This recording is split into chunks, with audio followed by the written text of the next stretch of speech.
Last day हम लोगों ने एसएसएच का काम खत्म किया था ना,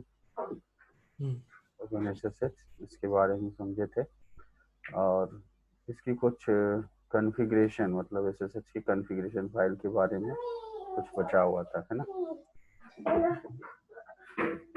वॉइस क्लियर है ना? ठीक है, चलिए यहाँ से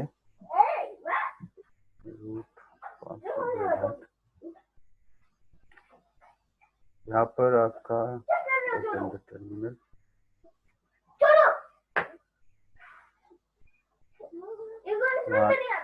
यार तुम लोगों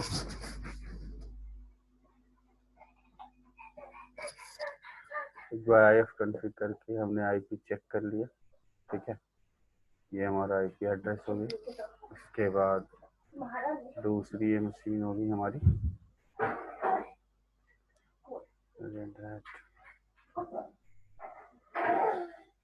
और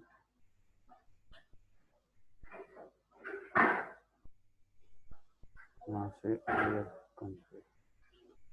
ये आपका 130 है, 192.168.171.128 क्रॉस चेक कर लिए, चल रहा है, ठीक है।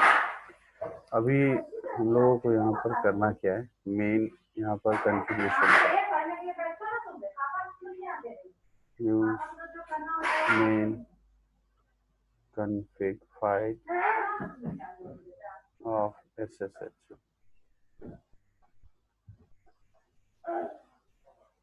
ठीक है।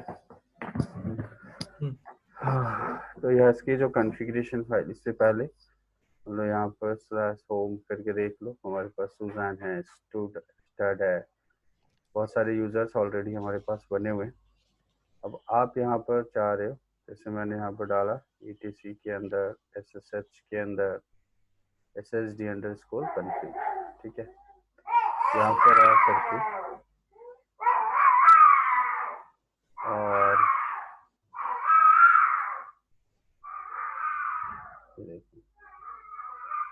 इसलिए करना यहाँ पर root permit is equal to no कर देना,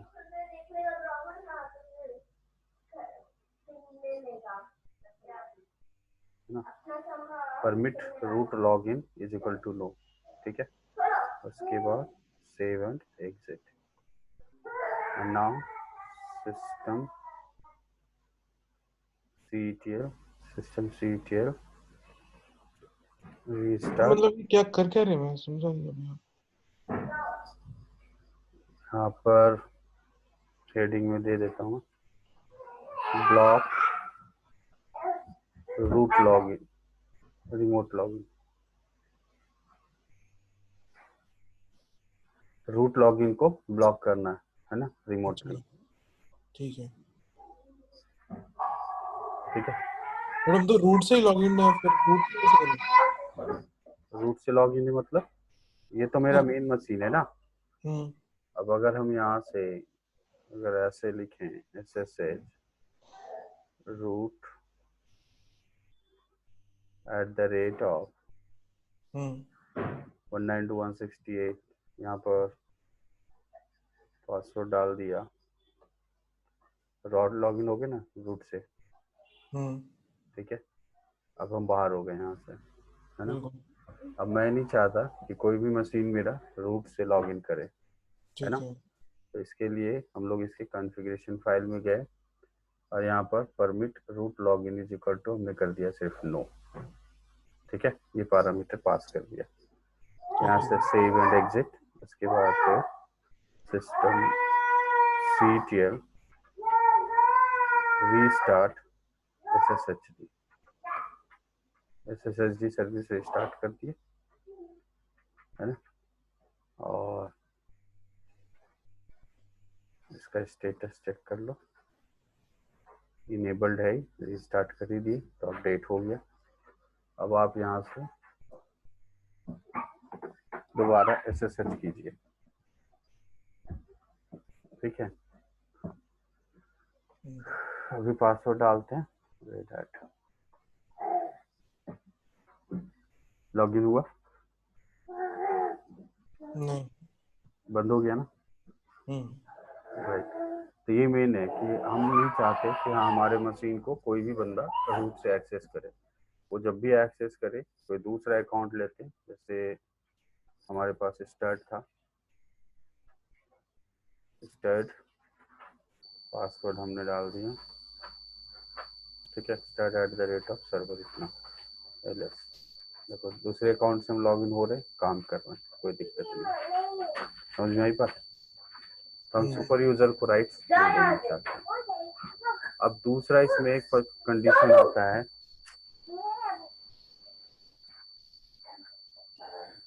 अरे यार इसको ना सही मायने में हमको ना जब स्टार्ट किए तो संकट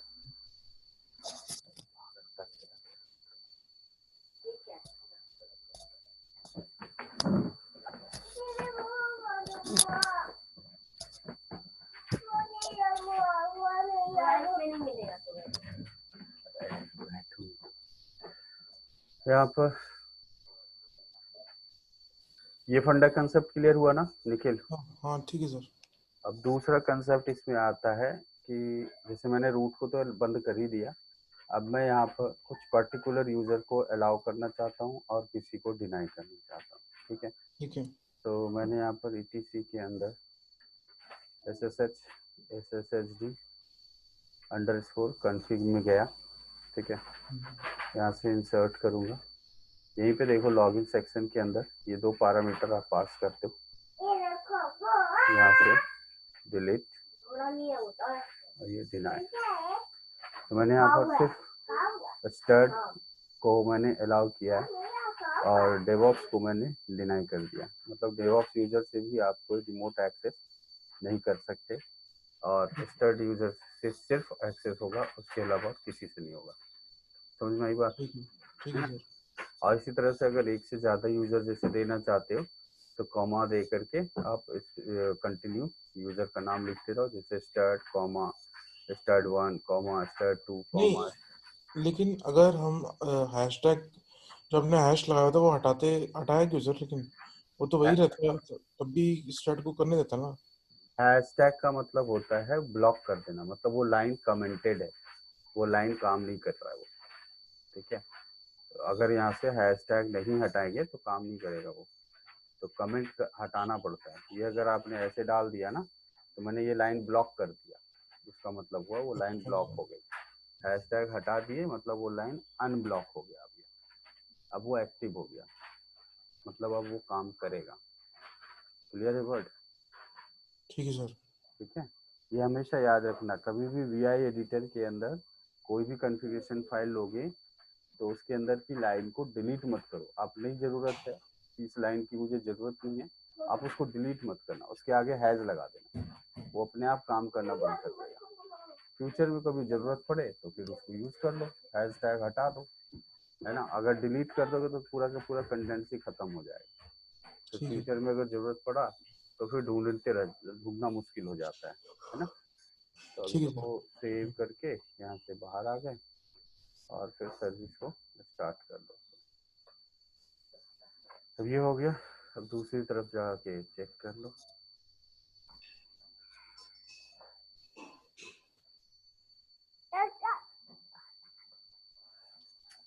तुम लोग ना हमको सही मायने में बहुत परेशान करते हो छोटू, चलो जाओ उधर।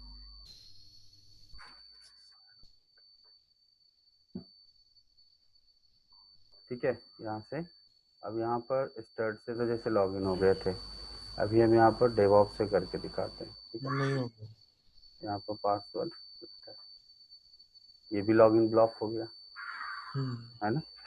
सिर्फ और सिर्फ हमारे मशीन को अगर कोई एक्सेस कर सकता है तो किस अकाउंट से? स्टार्ट। तो ये एसएसएच की एक बहुत अच्छी खूबी है कि हमारे कंट्रोल में है कि हम किस यूजर से अपनी मशीन को रिमोट एक्सेस देना चाहते हैं और किस यूजर से नहीं देना चाहते हैं। ठीक है ना? समझ में आ गई बात? बस यही है इस चैप्टर का मेन लास्ट टारगेट, कस्टमाइजिंग करना है ना, और कुछ नहीं इसके अंदर। SSH कॉन्फ़िगरेशन फाइल में गए, इसने तो एक चीज दिखाया, बस ऊपर डिफाइन करके खत्म कर, रूट ब्लॉक हो गया। ठीक है, पासवर्ड ऑथेंटिकेशन जो भी है ये यहाँ पर आपने डिफाइन कर। इस तरह से कई सारे पैरामीटर्स हैं कॉन्फ़िगरेशन फाइल में, आप उसको यूज कर सकते हैं। अगर इस पैरामीटर में कोई कंफ्यूजन हो, जैसे मान लो कि कल हमें ये चीजें समझने में दिक्कत हो कि हम ये चीज कैसे पढ़ेंगे, तो ETC के अंदर SSH के अंदर जाओ, यहाँ से मैन SSHD _ ये पढ़ लो, और इससे देखोगे हर पैरामीटर का डेफिनेशन यहाँ पर डिफाइन है। अलाउ यूजर, ठीक है, अलाउ यूजर्स हो गए, ग्रुप हो गया, सबके बारे में। तो ये सब चीजें भी आप यहाँ से मैनुअली हेल्प पढ़ सकते हैं। ठीक है, समझ में आई बात? ठीक है सर। ये SSH हो गया आपका कंप्लीट। इससे रिलेटेड कोई क्वेश्चंस? सर ठीक है, इसे एग्जिट करते हैं। अब इसी SSH वाले में से रिलेटेड में आपका एक अगला टॉपिक है। ये तो चैप्टर आपका क्लोज हो गया, ये बाकी कंप्लीट लैब हो गया, रिव्यू पूरा है ना, पूरे चैप्टर का है ना।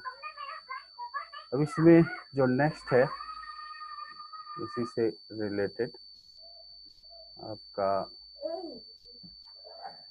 ये आर्काइविंग एंड ट्रांसफरिंग फाइल, ये बेसिकली SSH से ही रिलेटेड चैप्टर है ये। ठीक है, ये पूरा है ना, ये पूरा आपका SSH से ही रिलेटेड है। तो हम इस चैप्टर को खत्म कर लेते हैं, उसके बाद फिर हम इसके बीच में जो ये स्टार्ट करेंगे आपका से ये लॉग वाला है, नेटवर्किंग है, ये सारा चीज करेंगे। लेकिन सबसे पहले हम लोग यहाँ पर आर्काइविंग एंड रिमोट कॉपी, इसके बारे में डिस्कस कर लेते हैं। ठीक है, कोई दिक्कत? क्योंकि ये दोनों एक सेपरेट चैप्टर है, तो एक साथ हो जाएगा तो आपके लिए बेनिफिट होगा।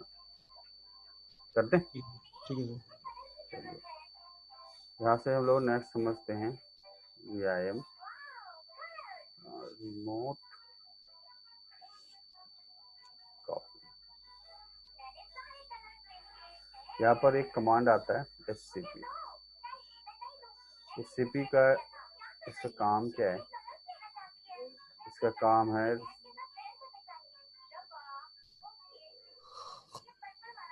Secure copy file and directory from one machine to another machine, है ना। एक मशीन से दूसरे मशीन में फाइल या डायरेक्टरी को कॉपी करने के लिए हम लोग SCP कमांड यूज करते हैं, है ना। इसके लिए रिक्वायर्ड पैकेज OpenSSH -client, ये RPM पैकेज आपके पास इंस्टॉल्ड होना चाहिए। ठीक है, तो इसका सिंटैक्स है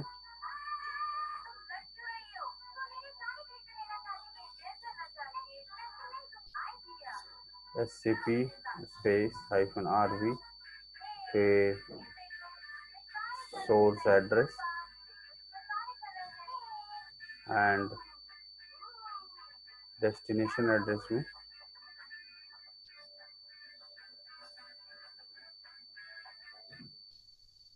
डेस्टिनेशन एड्रेस जो भी है वो डालेंगे यहाँ पर, है ना। जैसे फॉर एग्जांपल यहाँ पर सपोज हमने कॉपी किया SCP, हमारे यहाँ RV मतलब रिकर्सिव एंड वर्बोज आउटपुट। मेरे पास कोई डाटा नाम से फाइल है, उसे root@, जो भी मेरा मशीन का IP है 192.168.171.130, इसके रूट अकाउंट में ट्रांसफर कर देना है, सीधा उसके ऊपर चला गया। ठीक है, टेस्ट करके दिखाते हैं आपको। VIM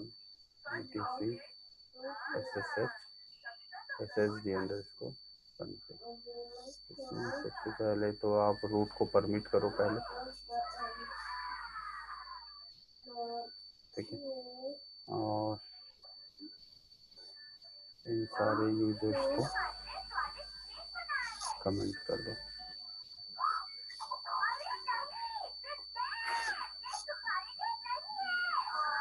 system CTL restart.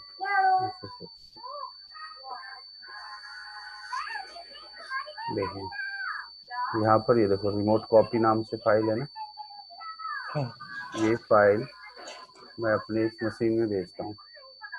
यहाँ पर कहीं भी रिमोट कॉपी नाम से फाइल नहीं है, कहीं भी नहीं है।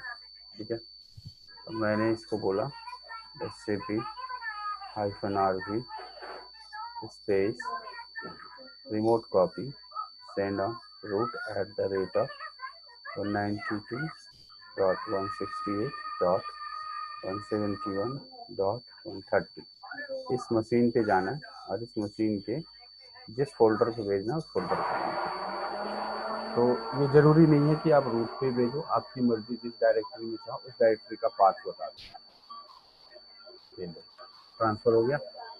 ये देखना हमेशा ये एग्जिट स्टेटस आपका 0 आना चाहिए। अगर ये एग्जिट स्टेटस 0 आ रहा है मतलब मेरे पास फाइल ट्रांसफर सक्सेसफुली हो गया।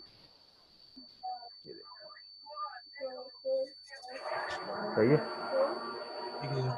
तो आप यहाँ पर चेक करके रिमोट पढ़ के देखें। ठीक है ना, तो इस तरह से हम लोग इसको यूज़ करते हैं। तो ये काफ़ी बेनिफिशियल होता है। मशीन बस आपका नेटवर्क में होना चाहिए, वो मशीन कहीं भी रखा हो, आप इजीली अपनी फाइल ट्रांसफ़र कर सकते हैं एक पर्टिकुलर डेडिकेटेड मशीन पे। ठीक है, समझ में आई बात? ठीक है ना, तो ये हो गया SCP का बेनिफिट। अब दूसरा इसी में आता है remote copy.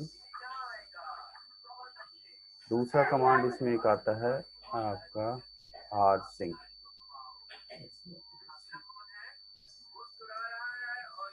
This command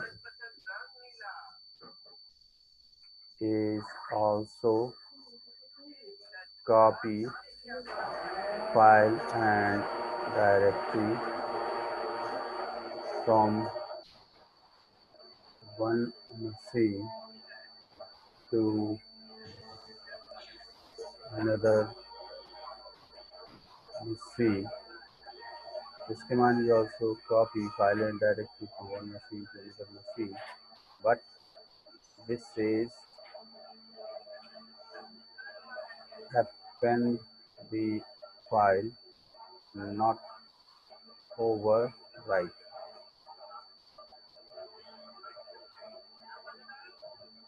Not overwrite, ये ओवरराइट नहीं करता है।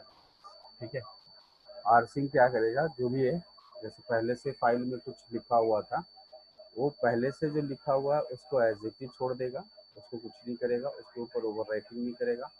जो नए कंटेंट्स है सिर्फ वो कंटेंट्स उसको कॉपी करके उस फाइल में ट्रांसफर कर देगा। ठीक है, नए वाले को, पुराने वाले कंटेंट्स में कोई भी चेंजेस नहीं करेगा। तो अगर आप किसी भी फाइल को अपेंड करना चाहते हैं तो आप बेहतर है rsync यूज करें as for compare to SCP। अच्छा,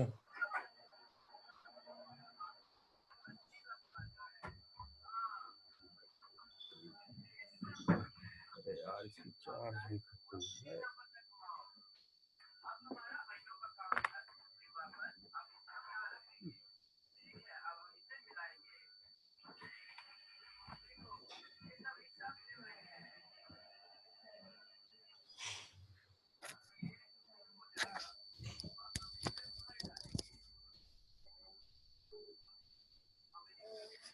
सर एक बात है, ये सिंटेक्स जो आपने लिखा, सिंटेक्स S.A.D.A क्या होता है?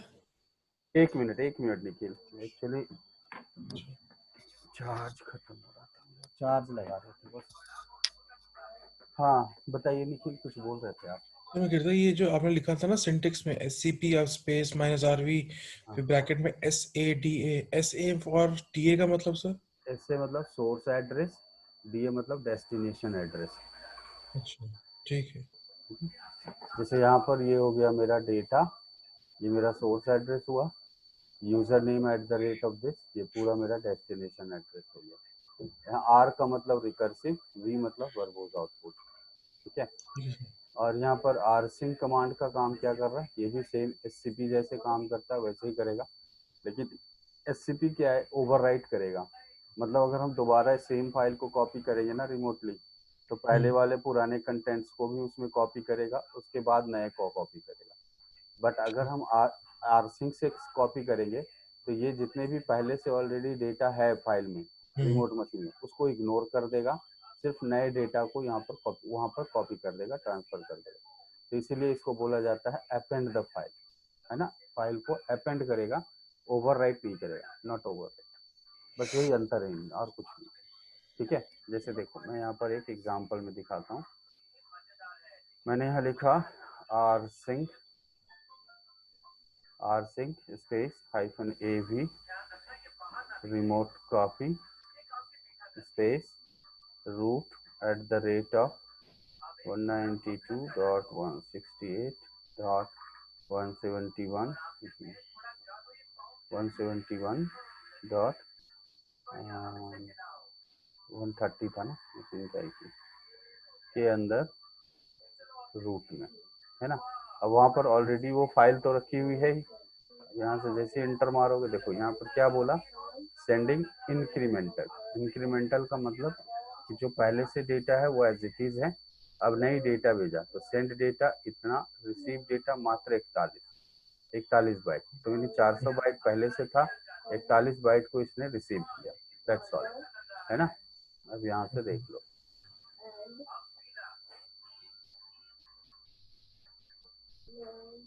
आप यहाँ से कैट रिमोट डेटा ये चेक कीजिए, तो पहले से जो था यहाँ तक था ही, ये नई इंफॉर्मेशन आपका यहाँ तक आ गया।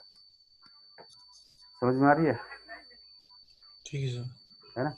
तो कभी भी अगर आप प्रोडक्शन में कोई भी अपेंड डेटा कॉपी करना चाहें, तो सबसे बेहतर है आप rsync यूज करिएगा। rsync में दो फायदे हैं। एक फायदा तो ये है कि वो कभी ओवरराइट नहीं करेगा लाइन को, सिर्फ अपेंड करेगा। दूसरा, वो डेटा जो भी ट्रांजेक्शन होगा वो इंक्रिप्टेड मोड में जाता है, तो बीच में कोई भी अटैकर अगर आपकी डेटा क्रैक करने की कोशिश भी करेगा, तो उसको एग्जैक्ट वर्ड नहीं पता चल पाएगा कि एग्जैक्टली डेटा जा क्या रहा है, क्योंकि ये इनक्रिप्टेड मोड में डेटा ट्रांसफर करता है। यही दो विशेष कमांड है इस चैप्टर के अंदर आपका, ठीक है। पहले तो अभी ये सब जो टार के बारे में बताया, अब इसके बाद बचा टार, है ना। तो टार का ये लैब है। फिर यहाँ से देखो SCP के बारे में ये समझाया, SCP transferring file using secure copy, तो ये SCP के बारे में यहाँ समझाया गया। फिर उसके ऊपर एक्सरसाइज दी गई है। फिर यहाँ पर rsync के बारे में समझाया गया, rsync क्या करता है ना। फिर उसके एक्सरसाइज दिए गए हैं, है ना। फिर उसको एक छोटा सा एक्सरसाइज दे दिया इसमें, ठीक है। यही है। तो अब हम लोग नेक्स्ट समझते हैं टार, जिसका सबसे पहला पॉइंट है। टार का नाम सुना है कभी आपने निखिल? हाँ सर। टार, हाँ सर मैंने किया। टार किए हो? टार, हाँ सर टार किया हूँ। क्या करता है टार का काम, क्या है बताना। मेरे ख्याल से अनजिप कर देता है फाइल्स को या कुछ ऐसा रहता है। अच्छा, मतलब अनजिप कर देता है, जिप कर देता हाँ कुछ ऐसे ही रहता है फंडा इसका। है ना। अब मैं ज्यादा यूज नहीं किया, लेकिन वो कमांड्स होती है सीधे लोग कर देते हैं। आई हाँ थिंक जिप या अनजिप कुछ ऐसे ही करता था ये। हाँ, तो रिमोट कॉपी में ही यहाँ पर दिखा देते हैं आपको एक बार फिर से। यहाँ पर जो टार है, this is use to make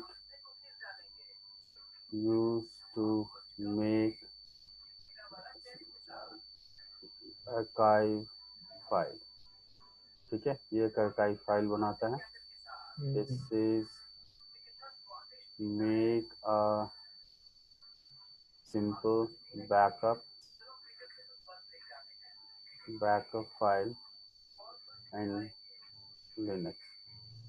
तो लिनक्स में एक सिंपल बैकअप फाइल के रूप में हम लोग इसको बोल सकते हैं, यूज करते हैं. यूज करने का तरीका है टार, फिर यहाँ पर आप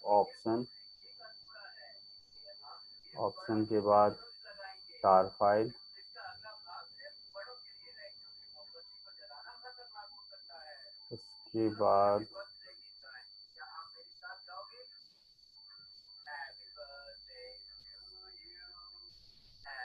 उसके बाद ओरिजिनल फाइल. ठीक है, टार फाइल लेना है, किस नाम से टार बनाना और किसका बनाना है उसको देना. तो ये मेन इसका टारगेट है ना. अब इसमें बहुत सारे ऑप्शंस होते हैं, जैसे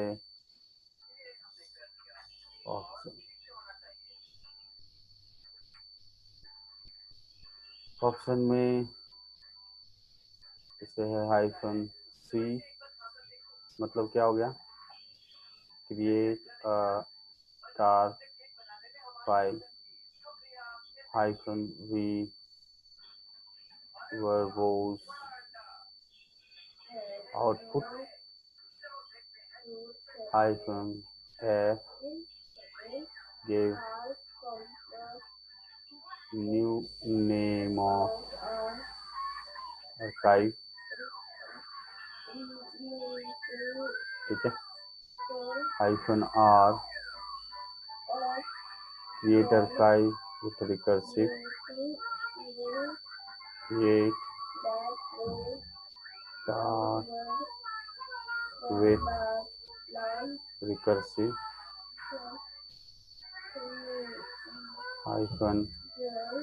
-t show list of file and directory in tar without extract.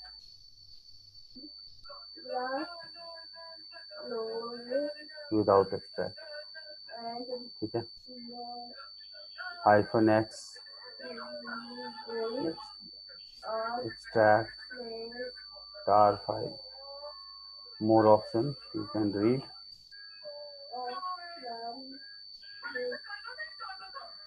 Option you read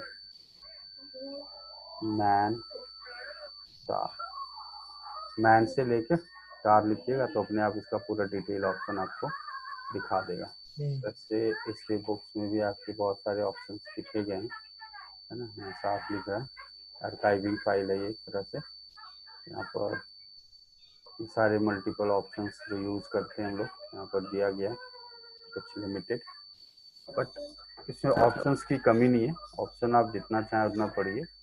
man देखे टार, यहाँ सीधे लिख के इंटर मारिएगा, अपने आप सारा ऑप्शन दिखा देगा आपको. ठीक है, ये रहा ऑप्शन सारे CDRT ये सब यहाँ पे.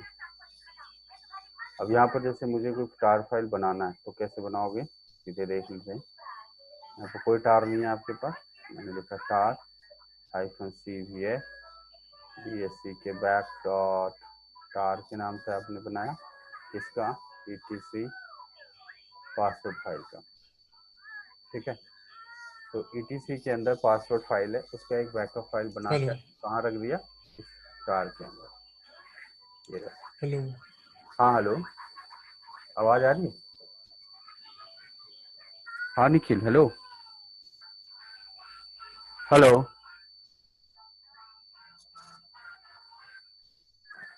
हेलो निखिल.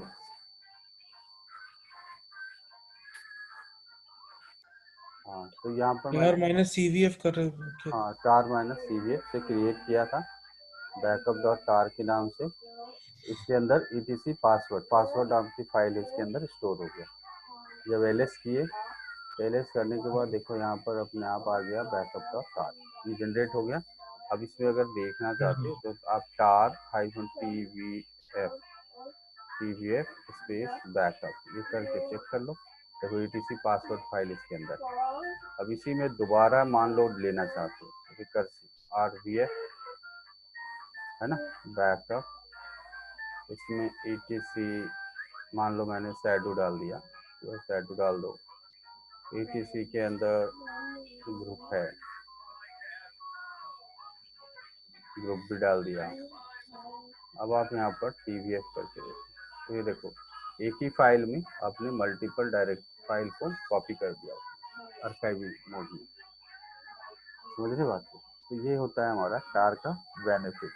अब फ्यूचर में कभी भी जैसे मेरा ये ओरिजिनल फाइल etc से हट जाएगा, तो हम बैकअप tar से उसको रिकवरी कर सकते हैं, उसको एक्सट्रैक्ट करके निकाल सकते हैं।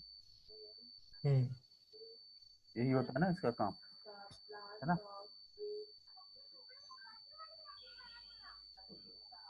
अच्छा, इसमें एक चीज और होती है, जैसे देखो मैंने यहाँ पर लिया du-sh etc डायरेक्टरी।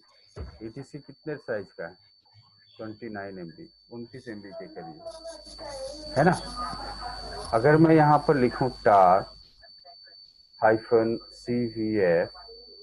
ठीक है, और मैंने यहाँ पर दे दिया bsc बैकअप डॉट tar, अब मैंने बोला etc, देखो पूरी डायरेक्टरी का इसने ले लिया, बैकअप ले लिया।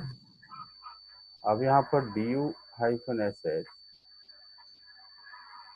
बैकअप tar, तो ये कितना बन गया अभी? 26 MB का। टोटल कितना था? 29 MB का। मतलब हमको 3 MB का बेनिफिट हुआ, 3 MB के करीब मेरा कंप्रेशन हुआ, वही ना। ठीक है, अब अगर हम इससे ज्यादा कंप्रेशन और चाहते हैं तो हम इसको और बीजिप कर सकते हैं। जैसे हमने यहाँ पर लिया cvjf,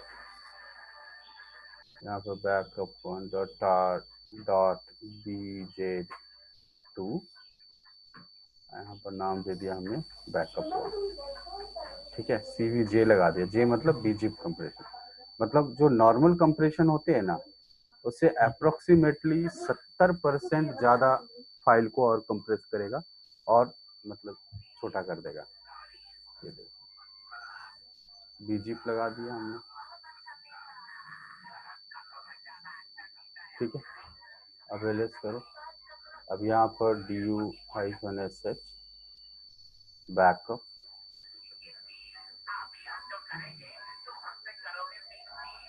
बैकअप 1 कितना आया? 4 MB का, 5 MB मैक्सिमम 5 MB का साइज बन गया।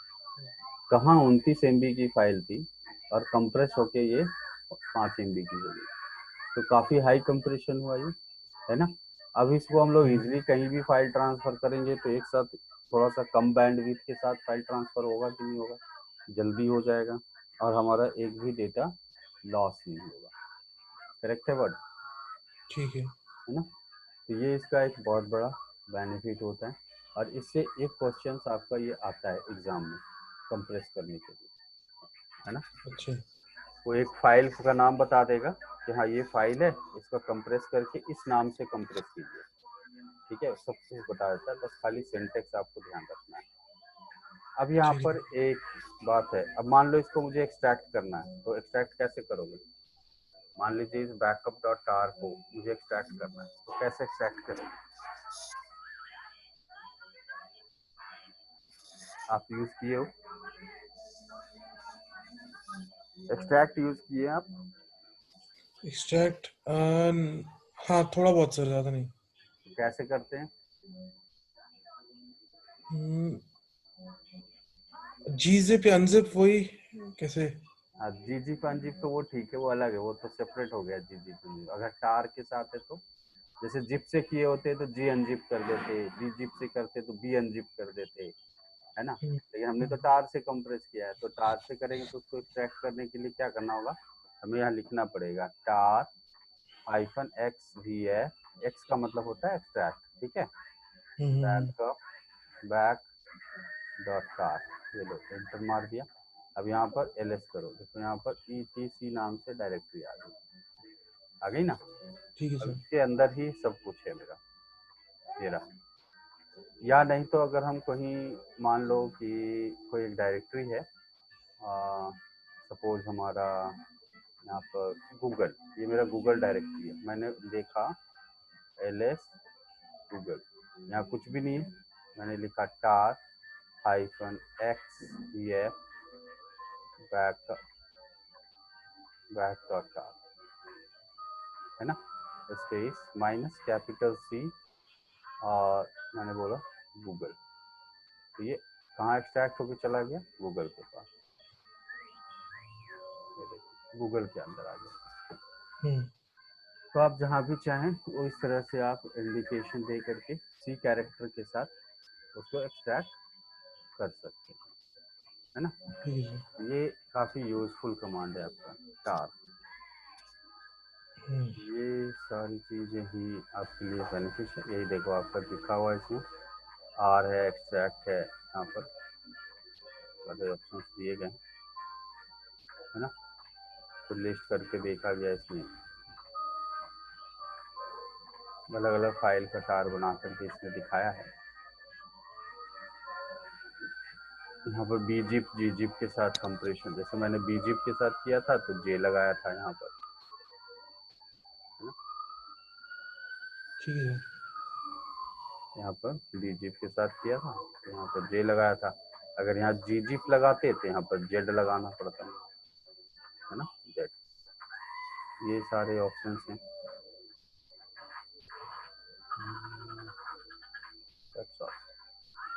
इसी में अलग अलग फोल्डर, अलग अलग फाइल बना के इसमें बहुत सारे टेस्ट किए, फिर फाइनली एक लैब दे दिया इसमें एक्सरसाइज करने के लिए,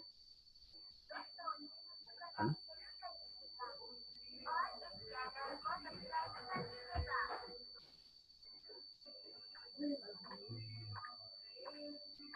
बस हो गए चैप्टर कंप्लीट आपका।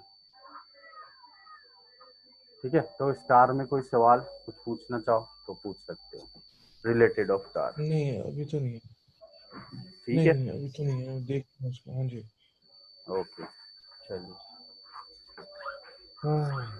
तो अब आपका यहाँ पर बचा सिर्फ लॉग सिस्टम, है ना, और नेटवर्किंग। ठीक है, तो इसके पहले तो ये लॉग सिस्टम को हम लोग कल कर लेते हैं, आज के लिए छोड़ रहने देते हैं इतने तक, क्यों। अच्छा चलिए ठीक है, चलो ठीक है सर। फिर कल सुबह 8 बजे है ना क्लास? हाँ, कल सुबह 8 बजे। ठीक है, okay sir. Okay okay, bye bye.